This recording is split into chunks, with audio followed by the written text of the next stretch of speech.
సామెతల గ్రంథము 5వ అధ్యాయము. నా కుమారుడా, నా జ్ఞానోపదేశము ఆలకింపుము.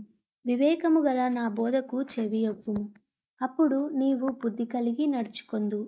తెలివిని బట్టి నీ పెదవులు మాటలాడును. జారస్త్రీ పెదవుల నుండి తేనె కారును. దాని నోటి మాటలు నూనె కంటే నునుపైనవి. దాని వలన కలుగు ఫలము ముసిని పండంత చేదు. అది రెండంచులు గల కత్తి అంత పదును గలది. దాని నడతలు మరణమునకు దిగుటకు దారి తీయును. దాని అడుగులు పాతాళమునకు చక్కగా చేరును. అది జీవమార్గమును ఏ మాత్రమును విచారింపదు. దానికి తెలియకుండానే దాని పాదములు ఇటూ అటూ తిరుగును. కుమారులారా, నా మాట ఆలకింపుము. నేను చెప్పు ఉపదేశము నుండి తొలగకుడి. జారస్త్రీ ఉండు ఛాయకు పోక నీ మార్గము దానికి దూరముగా చేసుకొనుము. దాని ఇంటి వాకిటి దగ్గరకు వెళ్ళకుము. వెళ్ళిన ఎడల పరులకు నీ యవ్వన బలమును, క్రూరులకు నీ జీవిత కాలమును ఇచ్చివేతువు. నీ ఆస్తి వలన పరులు తృప్తి పొందుదురు.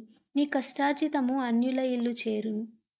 తుదకు నీ మాంసమును నీ శరీరమును క్షీణించినప్పుడు, అయ్యో, ఉపదేశము నేనెట్లు త్రోసివేసి తిని, నా హృదయము గద్దింపునెట్లు తృణీకరించెను. నా బోధకుల మాట నేను వినకపోతిని, నా ఉపదేశకులకు నేను చెవియొగ్గలేదు. నేను సమాజ సంఘముల మధ్య నుండినను ప్రతి విధమైన దౌష్ట్యమునకు లోబడుటకు కొంచెమే ఎడమాయెను అని నీవు చెప్పుకొనుచు మూలుగుచూ నుందువు. నీ సొంత కుండలోని నీళ్లు పానము చేయుము. నీ సొంత బావిలో ఉబుకు జలము త్రాగుము.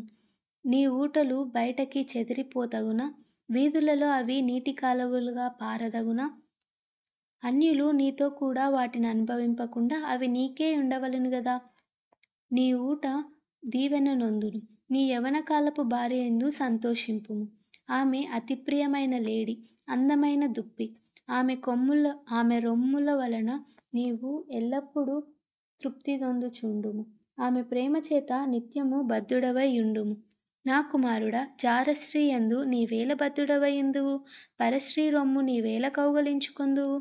నరుని మార్గములను యెహోవా ఎరుగును. వాని నడతలన్నిటినీ ఆయన గుర్తించును. దుష్టుని దోషములు వానిని చిక్కులబెట్టును. వాడు తమ పాప పాశముల వలన బంధింపబడును. శిక్ష లేకయే అట్టివాడు నాశనమగును. అతి మూర్ఖుడై వాడు త్రోవ తప్పిపోవును.